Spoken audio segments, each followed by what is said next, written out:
Like, you know, when it comes to like multiple choice tests, do you guys like ever have you guys ever used like a pencil, like write 1 to 4 on all of them?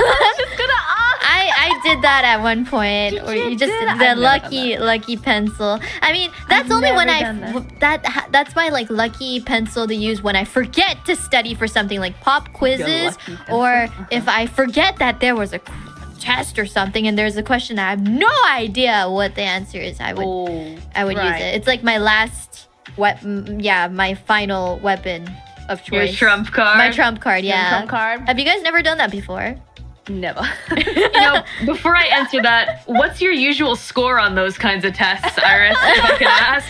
I mean, no, okay, a lot of people doubt this, but I wasn't a bad student, okay? Like grade-wise, it wasn't. I had very, very, very strict parents when it comes to grades. So I couldn't slack off if my life depended on it. But sometimes there would be so much stuff to do that, you know, sometimes I would forget that, there was an English quiz today. I totally forgot. I thought it was tomorrow or something, and I just didn't really study. And you know, if you don't do the quiz, just do well on it. Just make sure you get good grades on everything else, or do the extra credit, because if you don't do the extra credit, the parents will find out you didn't do it, because there's like a website that tells the parents what. Yeah, I went to a place where they had a website that tells you everything, like everything, every single assignment, if they did it or not, what grade they got on it, updates every single fudging day. What the heck? And parents could log into it. Does not sound like it should be real. No, it's real, and it was terrifying. My goodness. Have you guys done that thing where you calculate how much you need to get on a test so you pass the course? Bro, no. Have you? So, I think the structure of courses are different depending on where you are. But you know how like you get like a total score at the end of the year, right? And it's made up of like different percentages of different courses. Okay. So what you do is if you have some of your results and you have like one test remaining, you calculate what's the minimum you need to get on that final test so you pass. I can understand that for that happening. If all you need is just the credits, you know? Yeah, right. I've only done it once, and it was because I was so freaked out because I forgot about an entire course. Ooh, what? How do you do that? Okay, let me explain. Okay, I was going through a very, very busy time in my life, and it just so happens that it was like an elective course and it was completely online, right? Yeah, it's an elective. So I didn't, so it was a very small course. It didn't like weigh too much, but it was online and we didn't get any updates, because normally if you have an exam you get like an email or something being like, okay, good luck on your exam. We had nothing. So by the end I realized I'd totally forgotten about this elective, and I was like, and then obviously I got it, like I only did the first, I think like the first chapter, and the really annoying thing is I could have done the entire course in like 2 days, because it was one of those electives where the entire course is just available for you. So I forgot about it, and I had to pull out my calculator and be like, all right, if we assume that I get 0 for this, what do I need on my Oh, Baelz.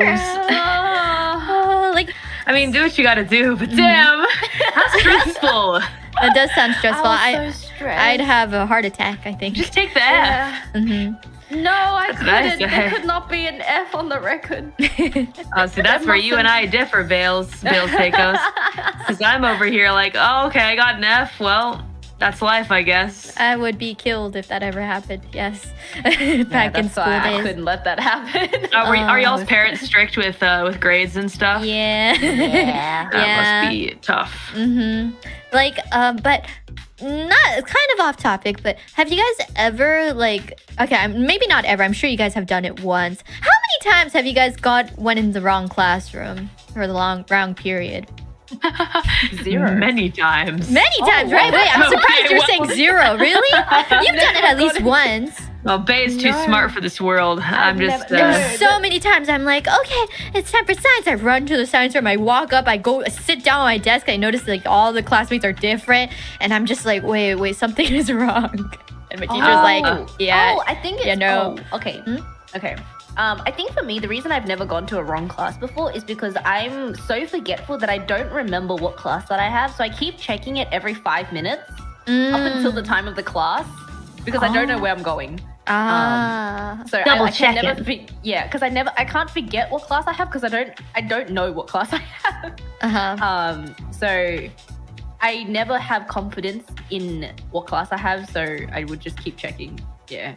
Until I see. the time of the class started. Yeah, the period schedule. Like I would just depend on my stupid memory and think that was correct. See, that was your first mistake. Trusting in yourself. Yeah. Be like, oh, today's a Wednesday, which means blah, blah, blah. And then, you know, I go and the teacher's like, oh, yeah, you're wrong class. And then I run to the right class and I become late. And I tell them the reason why, because I went to the wrong class and be like, okay, sit down, IRyS, sit down.